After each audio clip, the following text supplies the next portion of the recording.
Did you feel compelled to be here today? I came up here in 2020 after George Floyd was murdered, after I watched that video. And on Wednesday, I got word that Renee Nicole Good was murdered in cold blood. And I made the decision right then and there that I was going to come up here one way or another. They fired the first shot. I'm not calling for peace anymore. I don't care what Fox News says. I don't care what that woman in the press room says. I'm not calling for peace. They fired the first shot. We have the Second Amendment for a reason. It's time for people to come back here with weapons and show these people that we're equals. I can just feel the emotion coming off of you right now. You've been wearing it on your sleeve today, as I've seen you have some interactions with other protesters here. Describe to me some of those emotions that you're feeling right now. I'm angry. We knew this was going to happen. I knew this was going to happen the minute they called the election in 2024. That's why what I did right when I knew the election was going to go the way it did, that's why I went and I bought my first gun. I used to hate guns. I used to think that it was insane that we have more guns than people in this country. And in reality, I still do think that it's insane that we have more guns than people. But if we've got people like these guys out here just terrorizing people, kicking in doors with no warrants, kidnapping people with no cause, and murdering people for trying to flee and for obeying a command to leave the area, and then shooting her in the face like that after she drops her kid off at school, we have to show up with guns. We have to. There's no other way around it. I don't care if I don't have a Minnesota carry permit. I'm unarmed right now, but this is the last time I show up to face these guys without a weapon. There's no way. I got shot with a pepper ball 5 minutes after walking in here. I never laid a finger on them. I never raised a hand to them. I've only been using my voice. The time for speaking is over. The time for niceties is over. The time for peace is over. They fired the first shot. It is time to end this shit by any means necessary. You're talking about, potentially going to a dark place in this country. Do you foresee We're there. This is the dark place. This is the dark time. We have people being sent to Salvadorian concentration camps. We got other countries being raided for their oil. We're in the dark time. There's no way out of this. There's no voting our way out of this. We can't wait till November. There's no waiting to the ballot box. We need to get to the bullet box. That's the only way. If there was another way, I'd be advocating for it. I've spoken peacefully. I've marched peacefully. I marched with Al Sharpton. I marched on Washington. I've been peaceful. I've acted peacefully. The time for peace is over. The time for any means necessary is right now. Why did you feel compelled to be here today? Hey, Shalom. Before we get started, I'd like to give all glory, praise, and honor to Yahweh, Bahasham, Yahweh Shai, Bahasham, Orcha Kwadash. Double honors to the elders and apostles of the great millstone. Shalom to the elect of Israel. This is Thamayim in Atlanta. And you just saw on the screen there a guy protesting down, or not down, but up in Minnesota at for Renee Nicole Good, RNG. And, this has been a big story, been a pretty hot story recently, and some things are looking funny with it. Same time, it's just really crazy to see these things escalating like this, in which he just said he knew this was going to happen, which I did too. Eventually that was going to happen. If you're putting troops on your streets, of course that's going to happen. They're not trained with keeping civilians orderly. They're trained to, let them off. But this guy he's gotten pretty emotional about it, which, before we get too far, he could just be an agent provocateur. There's a lot going on surrounding this story to where it wouldn't be too far off to say that he possibly could be. You see it on the other side. I saw at one of the get-togethers or rallies, some guy in a mask ran up and he just started burning the American flag.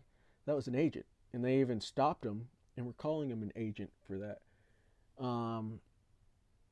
There's some other provocateur talking about how they had just executed one of the others, and then you're obviously going to have them on the left as well. There are agent provocateurs out there, and this whole event could have even been staged and set up.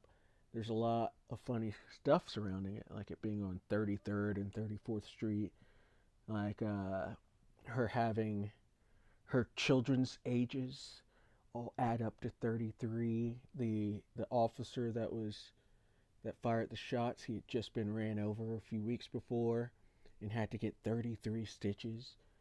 Her name, Renee, is reborn Renee, just like a renaissance or rebirth.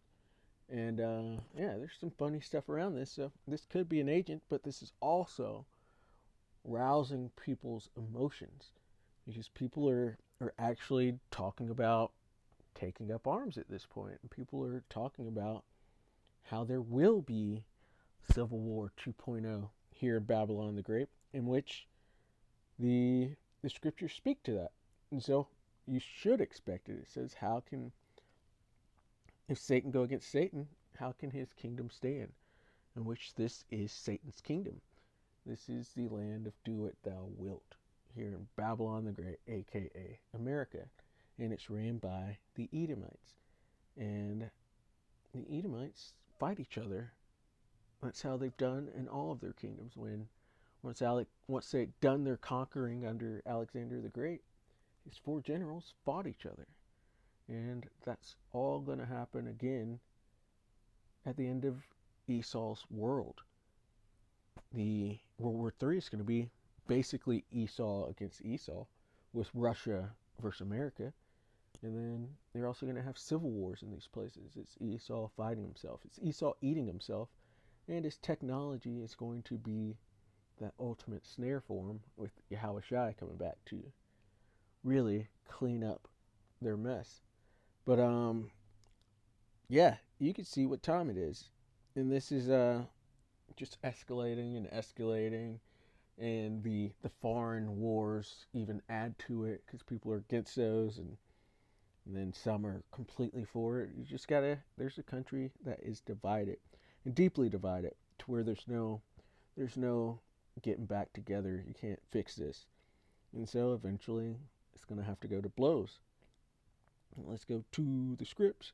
This is 2 Ezra 9 and verse 1. He answered me then and said, measure thou the time diligently in itself. So we measure the time via the prophecies, and these prophecies are popping off. They're here. They're running off the page. They've tarried for a while, but they're here. We've waited for them, and they are here. And it says, and when thou seest part of the signs past, which I have told thee before, then shalt thou understand that it is the very same time wherein the highest will begin to visit the world which he made. And that visitation is near. We are seeing that. The wicked is being exposed. The Edomites, so-called white people, including those tiny tops, they're being exposed as the sons of perdition. And people see them as the problem of the earth.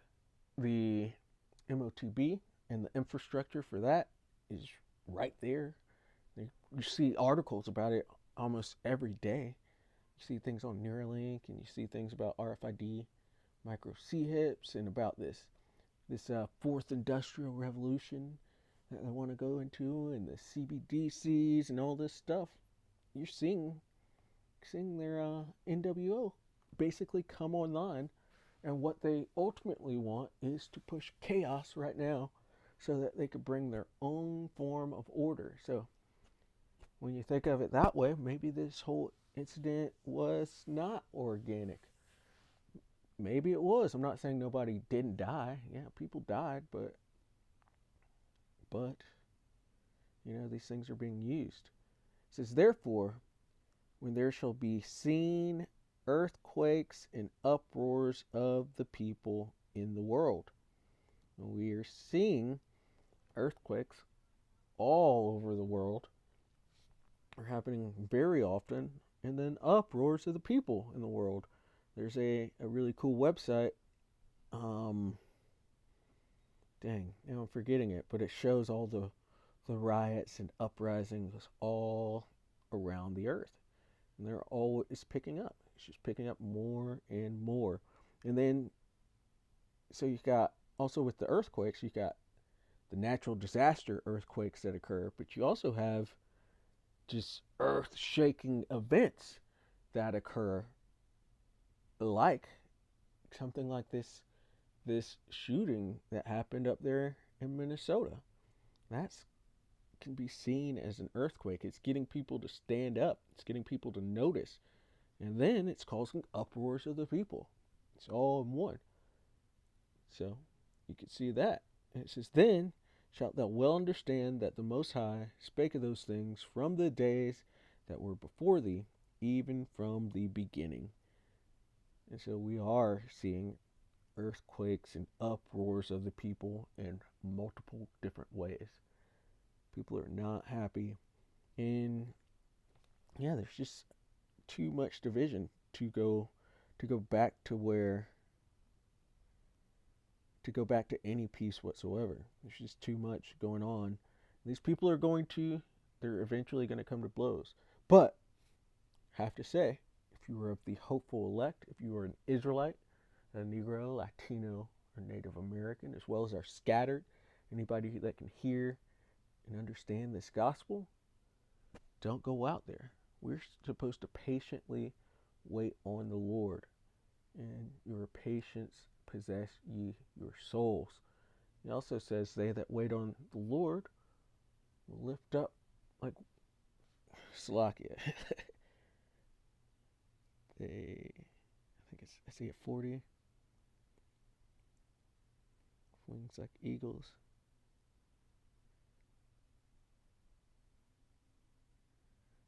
Isaiah 40 and 31. But they that wait upon the Lord shall renew their strength. They shall mount up with wings as eagles. They shall run and not be weary, and they shall walk and not faint. I would much rather wait on the Lord and receive the spiritual powers and the protection that He's going to bring to His elect in these dangerous times that are coming. It's a time of trouble such as never been before. I'm going to wait on the Lord because I don't see any other way out of this. You have to wait on the Lord. You don't go out there and protest with the 2/3 and with the other heathen out there. The only option is waiting on the Lord. Because when the missiles come, there's no way to deliver your own self. You just have to wait on the Lord. And this is coming. Though it tarry, wait for it. It shall surely come. You can see that they're coming. We're in a time of war, and things are just ramping up. But civil war is right there at the door, and that is a lot closer than World War III until those missiles come flying into the house of the thief. And everybody can see who that thief is. They just went and stole a president. That's the house of the thief. And they're talking about stealing Greenland. This is the house of the thief. And the chariots are going to enter into it. That curse that's going to go forth on them. And then the missiles are going to enter into it. And Yahushua is going to come back like a thief in the night to show you. But 2nd Esdras 15 and 16, because this speaks for itself. That guy's rant spoke for itself. You should have thought 2nd Esdras 15 and 16 immediately.